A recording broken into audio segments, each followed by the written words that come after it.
मध्य प्रदेश और राजस्थान में cold drink syrup पीने से कई बच्चों की किडनी और कई बच्चों की मौत तक हो गई, जिसके बाद लगातार पूरे भारत में हाहाकार मच गया।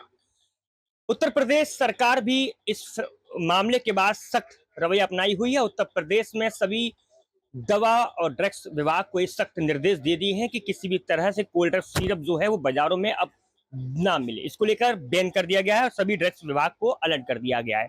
इस वक्त हम लोग ग्राउंड जीरो पर मौजूद है। हमारे साथ तमाम दवा व्यापारी मौजूद है। उनके पास हम जाएंगे और जानने का प्रयास करेंगे कि आखिर कोल्ड ड्रिंक्स जो सिरप थी, क्या वो आगरा में भी थी या उसका कोई सब्सिट्यूट कोई आगरा में था। सबसे पहले सर, आपका क्या नाम है? राजीव तनेजा। राजीव जी, जिस तरीके से आपने पढ़ा होगा अखबारों में, कोल्ड ड्रिंक सिरप को लेकर राजस्थान और मध्य प्रदेश में हाहाकार हुआ।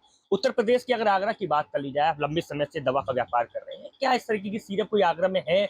अब लगातार खाद्य विभाग की टीम दवा मार्केट में आ रही है, नमूने भी चेक किए जा रहे हैं। अब तक किस तरीके का आप देख रहे हैं? सुनने में नहीं आई है इस तरह की कोई सिरप आगरा में, लेकिन फिर भी जो इस तरह के सॉल्ट की हुई सिरप हो तो उसकी जांच हो जानी चाहिए। कुछ और लोग भी हैं, कुछ दवा माफिया दवा व्यापारी हैं, उनके पास हम जाएंगे, माफी चाहेंगे। सर, क्या नाम है आपका? अमित गुप्ता। अमित जी, जिस तरीके से आपने भी देखा होगा, पढ़ा होगा, आपका क्या राय है, क्या कहेंगे? देखिए, ये सिरप तो बिहार वगैरह में बिकते थे, यहाँ आगरा में तो कोई उसका स्टॉकेज भी नहीं है और यहाँ बिकते भी नहीं है। ये ड्रग की बात है तो इस ड्रग के जो और सिरप है उनको ड्रग विभाग द्वारा उसकी जांच करा लेनी चाहिए। अच्छा, ड्रग विभाग लगातार जांच भी कर रहा है। अभी देहात एरिया में हमने देखा था कई सिरप के नमूने लिए गए हैं। क्या अब तक मार्केट में भी कुछ विभाग के अधिकारी आए हुए हैं? हाँ, विभाग के अधिकारी आते हैं, जांच करते हैं, उन्हें जिसमें शक होता है उनका सैंपल भर के ले जाते हैं। बाकी ऐसा कोई अभी संदिग्ध व्यक्ति कोई अभी नहीं पकड़ा गया है। कुछ और लोग भी हैं, उनके पास जाएंगे। आशीष जी, आप का नाम परिचय क्या? आप एसोसिएशन के अध्यक्ष भी हैं, सब कुछ हर कोई जानते हैं, कई बार आप लोगों की खबर भी कर चुके हैं। लंबे समय से आप व्यापार कर रहे हैं, पीढ़ी दर पीढ़ी आपका ये व्यापार चलता हुआ आ रहा है। आप किस नज़र से इस दवा सिरप को देख रहे हैं और किस तरीके से बैन तो लग ही चुका है और हर जगहों में, और जो इस तरीके की सिरप है, हमें तो नॉलेज कम है, उसकी नॉलेज आपको ज़्यादा है। आप किस तरीके से विस्तार के बारे में सोच रहे हैं? देखिए, जो कोल्ड ड्रिंक सिरप है जिसका अभी आपने मीडिया के माध्यम से लोगों को पता चला कि इसमें डाई एथिलीन ग्लाइकॉल जो ड्रग है, डीबी जिसे बोलते हैं, उसकी जो मात्रा वो मानक से ज़्यादा पाई गई। बेसिकली जो आगरा और यूपी की बात करी जाए तो ये जो ड्रग बनाने वाली जो जो कोल्ड ड्रिंक वाली कंपनी है, ये इस कंपनी का नाम है श्रेयसन श्रेयसन फार्मा। ये तमिलनाडु की कंपनी है और इसका जो ज़्यादातर माल बिकता था वो बिक रहा है राजस्थान में और मध्य प्रदेश में। अब आते हैं हम कि ये यहाँ पर ऐसा क्यों होता है। 2023 में मुझे याद आ रहा है, एक बड़ी घटना हुई थी, उज्बेकिस्तान और घाना के बच्चों की मृत्यु हुई थी। उसके बाद ये 2022 की घटना है। 2023 में हमारे विभाग ने भी, हमारी सरकार ने भी ऐसे ड्रग को बैन कर दिया था। बेसिकली ये ड्रग जो है ना, सस्ता ड्रग है।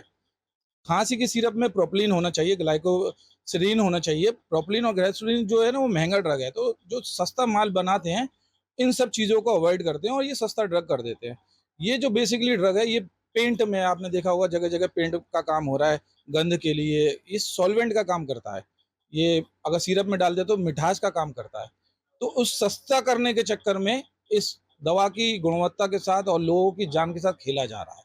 ये अपने आप में बहुत बड़ी घटना है। WHO हमारे देश को, क्या पूरी दुनिया को पहले बता चुका है कि ऐसे ड्रग जो हमारे शरीर में जाना घातक होते हैं, जो नर्वस सिस्टम को फेल कर सकते हैं, जो किडनी को खराब कर सकते हैं, वो नहीं होना चाहिए। लेकिन वही वाली बात है कि हमारा जो देश है, आपने देखा ही होगा, मैंने अभी पहले भी उदाहरण दिया था कि जैसे चूहों पे एक्सपेरिमेंट होता है, वैसे हमारे यहाँ तो दवाइयों के लिए एक्सपेरिमेंट यही होता है। लोग बाग आते हैं, दवाई अपना करते हैं, लाइसेंस आसानी से प्राप्त कर लेते हैं। मृत्यु के बाद जांच होना, ये अलग विषय है। जांच पहले होनी चाहिए।